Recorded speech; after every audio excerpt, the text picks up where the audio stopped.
I just got back from Philadelphia, Pennsylvania. Spent a little time in Kensington, biggest open market drug market in the world. And everybody there is doing something called the Fentanyl. You know what that is? You you're down like this, and you can't move. And so I feel like maybe I'm going to help these folks, and I'm going to start carrying a little Narcan around with me, get ready to give somebody some help when they overdose and get some immediate relief from the opioid OD. But you know, I know they say those patches are good enough, but I've still got my souvenir needle and syringe from the Pulp Fiction OD scene, when you got Quentin Tarantino's movie going and you have John Travolta and he fills his syringe with the adrenaline and he takes a giant needle and he just jams it right into Uma Thurman's heart to get her back. I could do that and help these people. That's what my mission is.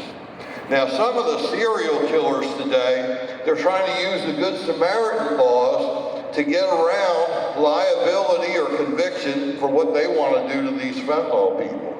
Officer, he was unresponsive. He didn't look like he was breathing, and he was rigid. He couldn't move. Yeah, I had to help him with the needle. Well, you stabbed him over a dozen times. Well, you know, I had trouble finding his heart, and then I just kept going. Now, they also have a new thing now called Medic Alert.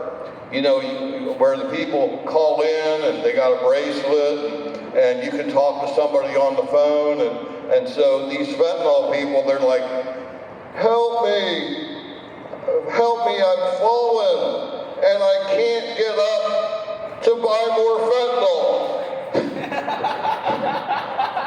We'll send a drug dealer out to you right away. But don't move, stay where you are. There's no problem with me staying where I am. I'm not going anywhere. So, everybody know about that Footloose movie's coming out? You know, they had the original 1984 and then they remade it in 2011. And in both of the originals, it was the same plot. Reverend Moore didn't like dancing because it could lead to sex. Well, this time around it's completely different. The new movie is that Reverend Sean Moore doesn't like sex because sex can lead to dancing. Reverend Moore, you don't like sex because you think the ladies are going to get pregnant, teenagers, and have unwanted kids? Well, no, we're kind of pro-life. We're very happy with more new lives in here. Well, Reverend Moore, is it because of STDs and you don't want people spreading that? No, this is Utah. We don't have any of that. Well, then why don't you like sex? Well, because it leads to dancing. You're going to hell. So the teenagers have to be in this situation, and at the senior prom, they all go out of county and they go to this sleazy motel and they're all having sex and they're trying to show Reverend Moore that it doesn't lead to dancing. And so that's kind of what happens at the end. And at the end of the movie, everybody's having sex, including Reverend Moore, and they're not dancing. I don't understand it. But it's supposed to be a big hit coming out. Speaking of sex and speaking of women, let me ask you ladies, I know that you think when you tell a man, it's not you, it's me, that you think that that's going to be a gentle way to put them down and that they're going to just walk away feeling like, well, it's not my fault. Well, hell, that's not a good way to break up somebody.